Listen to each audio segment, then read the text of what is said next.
Doobie-da-ba-ba-ba. Doobie-da-ba-ba-ba. Doobie-da-ba-ba-ba. Sperm Sisters.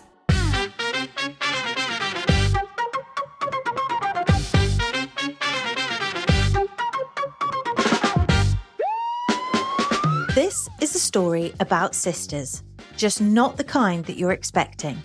3 years ago, we were strangers, living separate lives.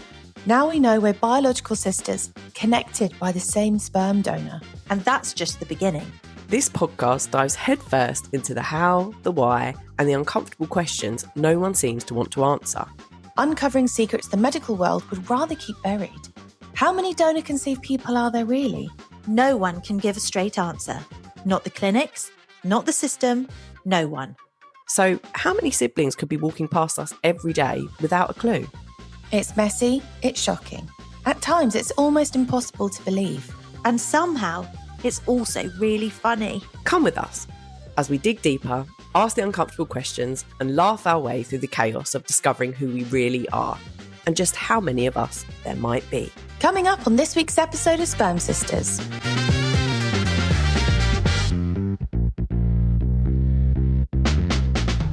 Our WhatsApps are open. We have a brand new segment, the Sperm Sisters Mailbag.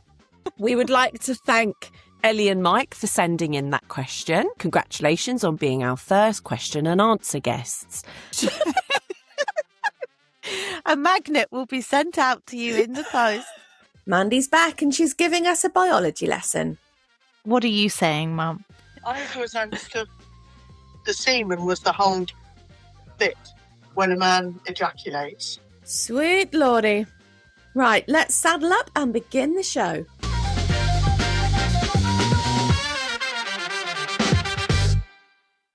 Welcome back, everybody, for another episode of Sperm Sisters.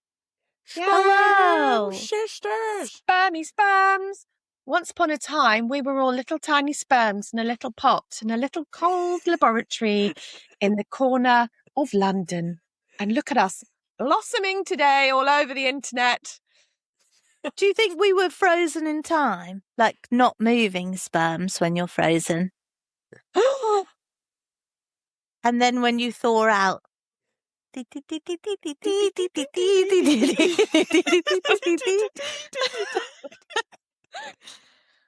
love to know that. We were warm when we came out. And then we were put in a pot and then really quickly frozen. So we were, yeah. Yeah, we were. So you must, yeah, we were. Yeah, you must freeze where you are. Oh.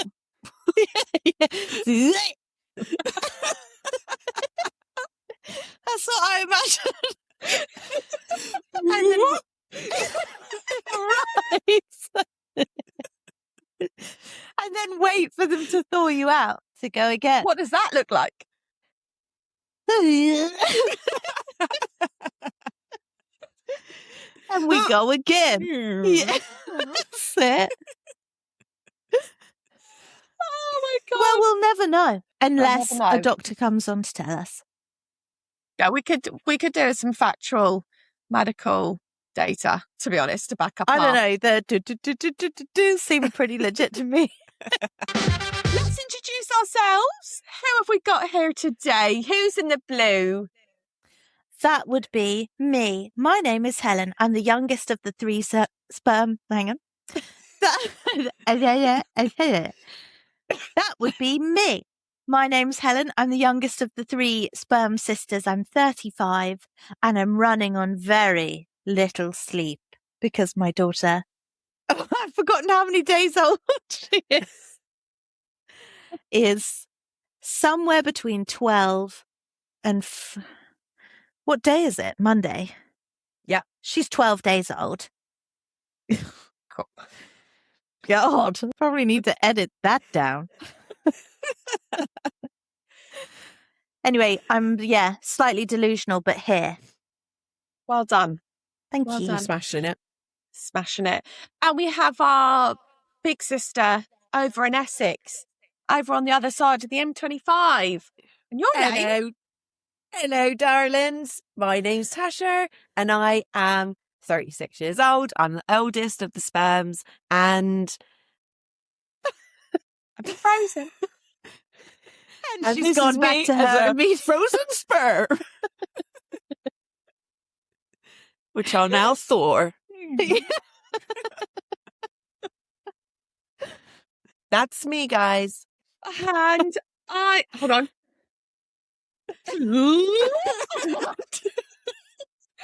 My name is Gemma. I'm also 36, and I am not really too sure like what's been going on the last couple of weeks because, well, it's all just a bit wild in Sperm Sister HQ, isn't it?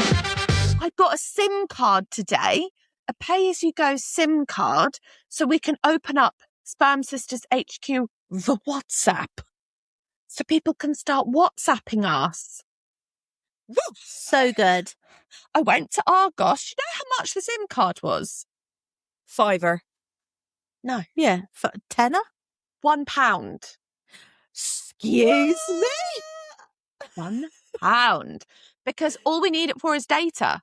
So when I work out what the number is, and I charged up my old phone. Look at our little. That's really cute. Oh, that's really cute. Do you want to say what the number is now so that people could message us if they so wished? Got it. Do you want me to read it out? Yeah. And however you do it now will be Right. how we always say it. You know, when you group numbers together. Okay. You doing? We are just about to read out the new WhatsApp number. Like a round. Like a round. I think Nat was just going to read it. Okay, yeah, cool. Sorry. Okay. Are you ready? Ready? Yeah. If you would like to text in to Sperm Sisters HQ, just text the following number. 075 078 34096. Very good. That's the number. And now, You do it.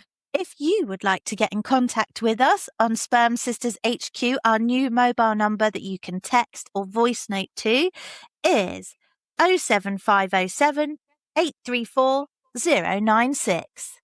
Too many numbers at the front. Yeah. I'll do 5 at the front. Whoa. Whoa, brainy. Speaking of numbers and figures and maths and all that jazz, I thought that today we could do an episode on how much it costs people to have sperm donation done through a fertility clinic. We've covered how much it costs if you get it via Facebook, eBay, Tinder, whatever.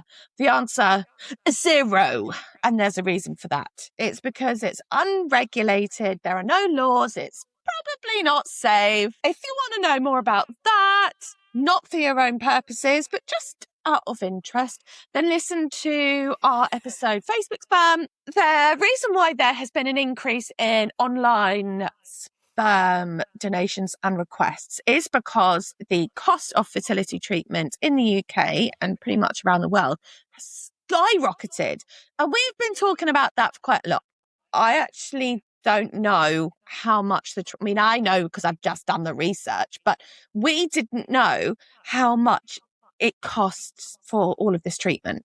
There are a couple of different ways that couples requiring donor sperm and going through registered fertility clinics in the UK can go about getting themselves pregnant at the end of the day, which is obviously the goal. But how much do you think? Let's start off walking through the door of one of these clinics. How much do you think, roughly, an initial consultation is? 150, anywhere between, I would say, £150 to like £275 or £350. Okay. I'm like basing this on how much it costs to get a private X-ray, which is a very different thing. I think also in the realms of £200 to £300, because an initial consultation is just a chat, a get to know you session, isn't it? Mm. And like this is what would happen going forward. So I reckon around 200 quid. Yeah. To go in, to start working things out, and then to start going into fertility tests. So does that then the next stage is the tests. So that doesn't include any testing? No. And do we know how long, what the duration is for those initial consultations? Is that like a 45-minute consultation or I don't know. unspecified? I think it comes down to the clinic, the person that you choose to go with, because there are so many different clinics around the UK now, whereas our parents back in the 80s went to London because at the time that was one of the best places in the world to go for fertility treatment. Luckily, our parents all lived in London anyway, so that's a coinky dink. But now around the UK, I imagine it would be varying prices for different clinics and the reputation as well. You know, maybe they go by their success rates and when they get really high rates, perhaps that maybe ups it. I don't know. I'd love to find out. It does feel a little bit like because it's something that people will be so desperate to do that's preying on people's desperation to be able to hoik a price like that. That's madness to me. So now you've got the tests, the fertility tests. How much do you think those tests would be? Do we know what that initial test looks like or what is involved within that initial test? I've got a couple of friends who've done that, and it's sort of described as like a female MOT. It's doing sort of everything, just making sure that your body is performing the way it should do. I think, don't they also do a test where it's like they run dye through your fallopian tubes to make sure that there's no blockages? I think they do that too. Yeah. Wow. I wonder how long that whole process takes, to go into a clinic and have all of these tests, because it's not just you having the tests, it's like taking days off work as well. And recuperating. It sounds exhausting. Mm-hmm. Yeah. Physically and mentally. How do you go about your day after that? I wouldn't. I'd be like, that's that. I'm now going to watch Love Island in bed. So we're saying it's it's actually quite extensive testing, right?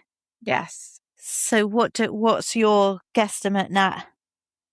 I mean, I reckon between like 3 to 5 grand. Not that high. Not as high. Oh. You're looking at about £1,500. That's what I was going to say at the start. Oh, well, you were right. Don't doubt yourself, sweetie. I wonder if it's something to do with like registering yourself at the clinic as well, because you're kind of like buying space in a way, aren't you? Yeah. This is what I mean. Like once we start doing this, it opens up so many more questions. Yeah. It really does. It kind of just leaves us open to the elements. Like, can someone come on and tell us, please?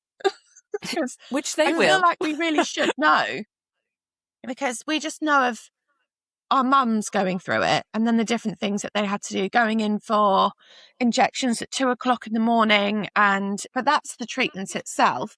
But I just wondered like whether that was still happening now. Yeah. And also just with that, like we actually don't even know my mum's story. Like we don't know what she went through, or if like the process was slightly different to that of Mandy's, which is, like we only know one story, but I mean, we'll get my dad on to hopefully talk about that. Yeah, that would be fascinating. Okay, if you are going down the IUI with sperm donor, the IUI means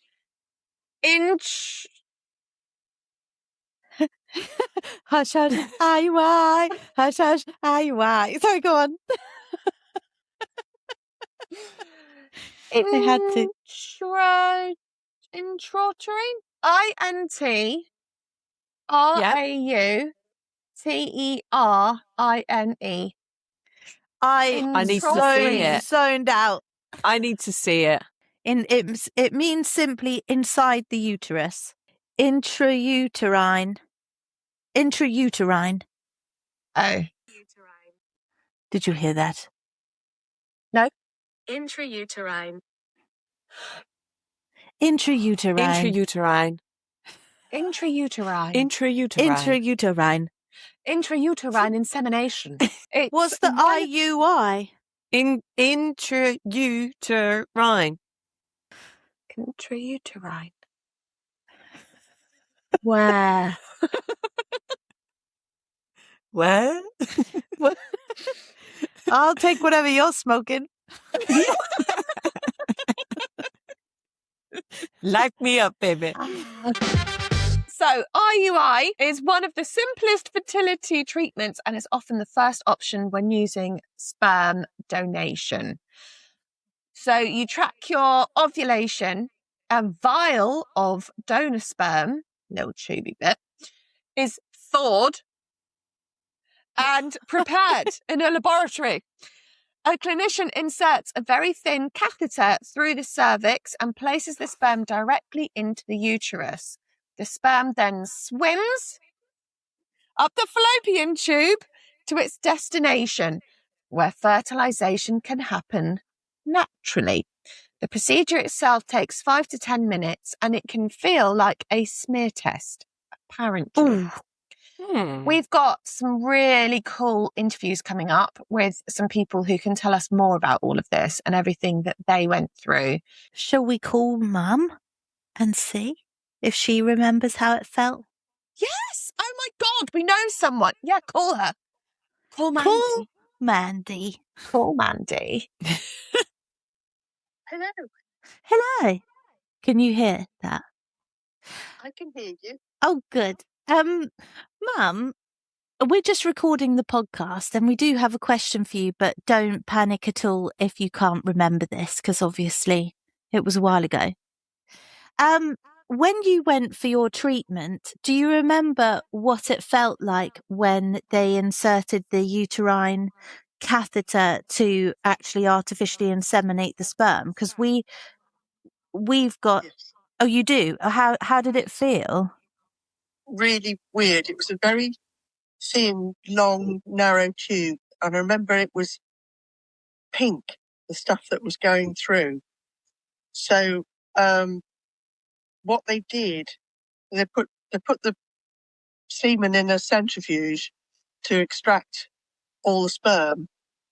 And then that must have been put in some kind of pink liquid, I don't know. And then yes, it was a case of lie back and think of England with your, legs akimbo. And it was done so precisely because it went up through the cervix. So you had to relax for that to happen. It was over and done with really quickly. And then presumably after it's done, you just had to stay there for a while. You couldn't obviously get up. I think for about 15 minutes with my knees bent, yeah. And then I was able to get up and go on my merry way. Because from Gemma's research, someone has said it feels similar to that of a smear test. Yes, it does, because they use, what are they called, those things that... A speculum. Thanks. Is that what it's called, speculum? And then they crank it open. Yeah. Yeah. So it's exactly like that. Except that you don't obviously have the scrape around while they're doing the smear test. Ooh. What did they use on your mum? A whisk? You probably can't hear Gemma. But Gemma just said, what did they use on you? A whisk? I mean, that's what happened with me. I don't know what they did with Nat, because obviously that was done in a different place. You think it was done in a different place, do you? She went to a private doctor in Harley Street somewhere. Nat thinks that her mum went to a private doctor in Harley Street. Well, yes. I didn't want to say that in case it was going to be made public, but yeah. So he wouldn't have had the equipment, I don't think, to do the centrifuge stuff. So I wonder how that would have happened with Nat's mum then. Well, a normal sperm, a normal semen being injected. Oh, so you don't think yours is... Sorry, clarify for... I'm probably being thick. Clarify that for me. But you think... Are you saying the centrifuge is the pinky liquid where it's like combined? Well, the centrifuge is a machine, and it basically goes round and round and round at high speed, so it extracts the sperm from the semen. So Yeah, I don't understand what the difference is then between that and then how Mum is saying that Nat might have come about. But Gemma's saying she doesn't understand the difference between what is different between that with you and what would be different with Nat's mum. But correct me if I'm wrong. Are you saying that sperm and semen is different, and it's just like the semen is the... What are you saying, Mum? I always understood the semen was the whole bit when a man ejaculates. Yeah, and then there's just done in white jelly-like liquid. Yeah. And then maybe they would just have the sperm. So they spin it round and round so then little sperms can come out of that. Is that what you're thinking? And you're thinking then... Essentially, artificial insemination is still the same.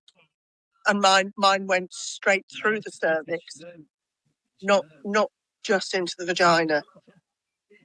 Okay.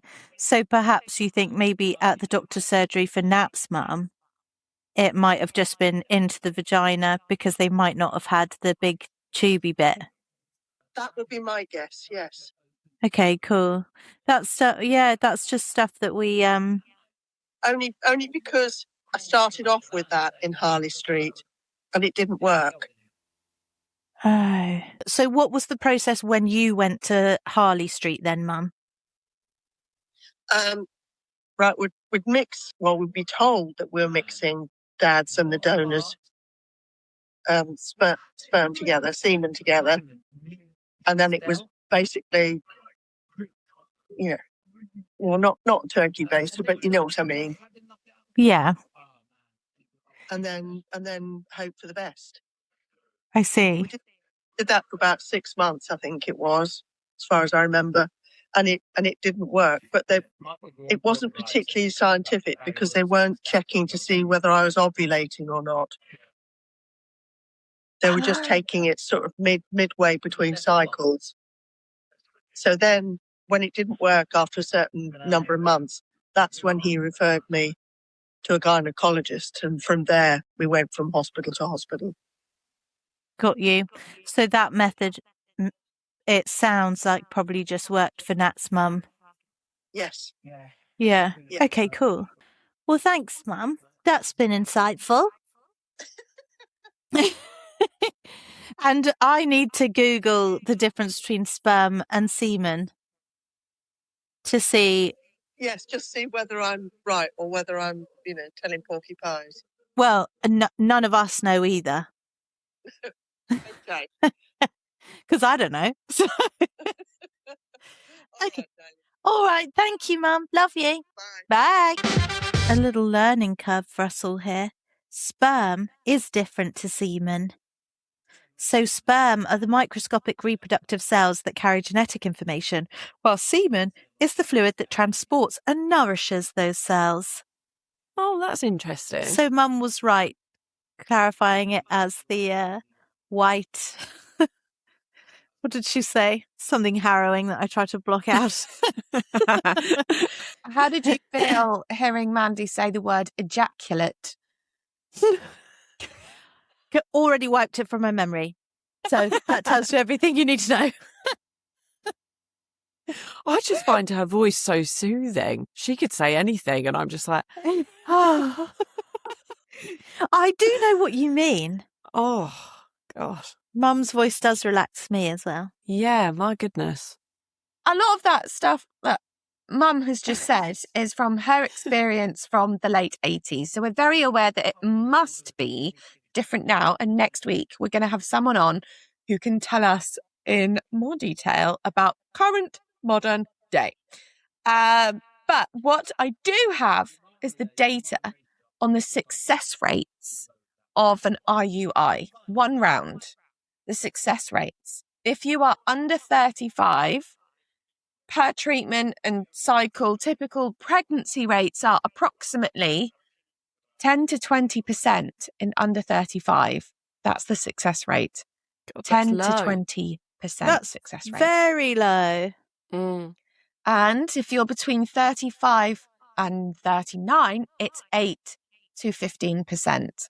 And that's the common median age now that people are having children, Yes. isn't it? The likelihood and the success rate is that. Over 40, it's usually under 10% success rates. And many couples are advised to go through 3 to 6 rounds of IUI before moving on to IVF. So if you were going to cough up the money to do 1 round of IUI, it's between £2,000 and £3,000 per cycle, including the donor sperm. But if you do, say, for example, 5 rounds of IUI before moving on to IVF, then that's, how much is that going to be? Call it like £2,500 on average per round. You do 5 of that, £12,500. £12,500 on top of the fertility tests, the cost of that, the consultancy fees, travel costs, taking probably unpaid time off work, I imagine, unless you've had to bank all of your sick days or, whatever, or your holiday allowance. And then if you want to move on to IVF with donor sperm, then you're looking between £6,000 and £9,000 per cycle. This is quite interesting to me because when my mum had me, she was 44. And so I do wonder if when she went to go and get the initial consultation, etc., if those figures were shared in terms of percentiles of of success rate for women 40 plus. I don't think, I putting my cynical hat on, I don't think they'd have informed her of those stats because I don't even know if the stats would have existed. Yeah, maybe not. Probably not. Because it was so fresh. I wonder if she knew this, if had she known the stats, if she'd have continued down that path of going for it or not. Interesting. Maybe. Probably. Yeah. Probably. She's a but little rock star. Yeah. In total, if you have done 5 rounds of IUI, you're going to spend £12,500 roughly. And then if you have done IVF, you are looking at approximately £8,000 per cycle. And then fertility specialists encourage people to do up to 3 full cycles of IVF, which makes that £24,000. God, it's just so much money. We are going to start a new segment called the Sperm Sisters Mailbag. In this segment, we would request that our listeners send in some fantastic questions of which we will answer within this segment. You can send the questions into the WhatsApp number that we've already said out loud earlier on in this episode, but we'll say it again for you. That number is 075 078 34096. And we're going to put that in the show notes as well, because we're going to spaff the fuck out of that one all over social media, because we really mean it. Send us your voice notes and we want to play them on the podcast, if that's all right. And if you've got any questions about anything, our story, being donor conceived, anything you heard on any episodes, message us. XOXO. Call me. XOXO. You Sorry. hated yourself then. I feel Good. sick. Ugh. Ugh. Mike's got a question for you. He's gone shy now. He's like, can you ask her? And I said, ask yourself. The question is, if you happen to know, is there a limit on how long a donor sperm can be kept at a donation centre for? Do you give him sperm like in your past and you're trying to work out? No, the question was like, imagine if you got pregnant from a sperm from the 1930s, would that be weird or not? And I said, I don't even know if they keep them that long.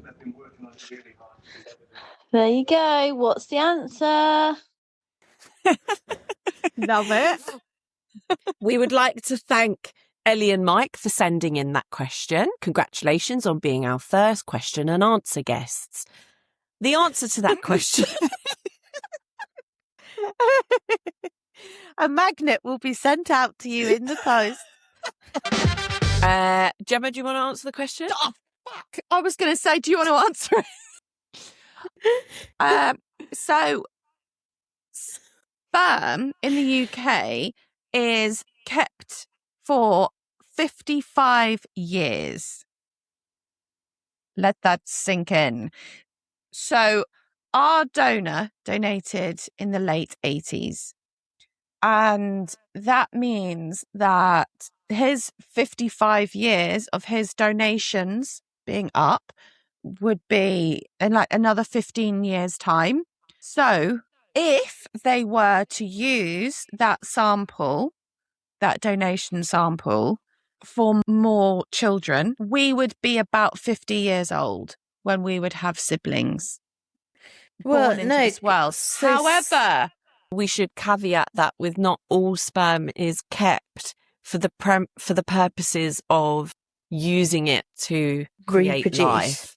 Yeah, it's often kept for that period of time for research purposes. So actually, the possibility of us having a sibling when we're 50 might not actually be 100% the case, which is why Harriet is going to lay down the law for us. solicitor. No, she's not actually our solicitor, but she is a bloody clever friend of ours who has actually done a lot of research into this specific question. So she's going to be joining us on an episode in a couple of weeks' time, which is really exciting, where she's going to actually delve into this as an answer much, much more.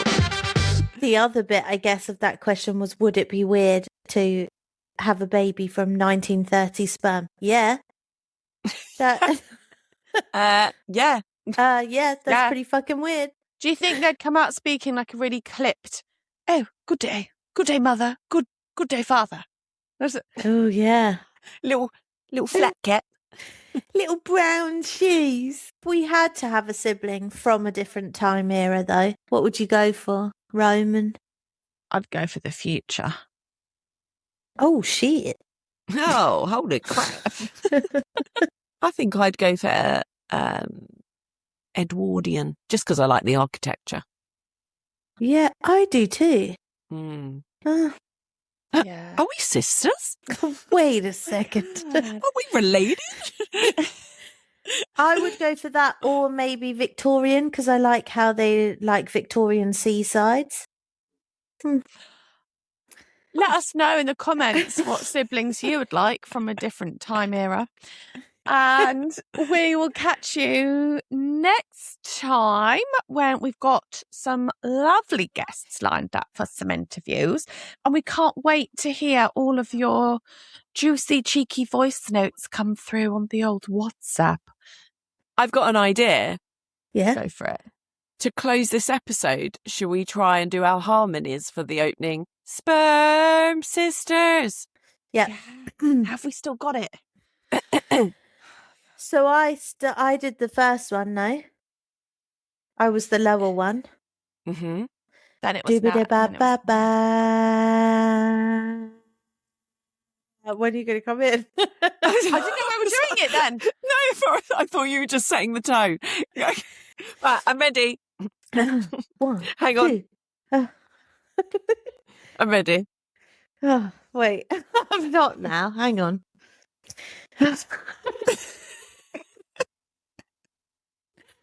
One, two. Do-ba-da-ba-ba-ba. Do-ba-da-ba-ba-ba. Bye. On. It's because I laughed. Say something sad. Dead puppies. Dead.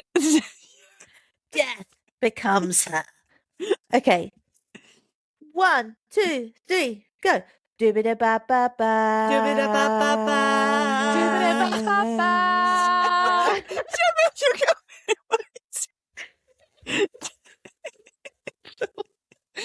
What? Did I do it wrong? You need to come in sooner. Yeah. Oh, Let's go. okay. Let's go. Oh my God, my cheek. Go one more time. Come on. 1, 2. Okay. 1, 2, 3. Do-ba-da-ba-ba-ba. Do-ba-da-ba-ba-ba. Do-ba-da-ba-ba. Sperm Sisters. Okay. Cut.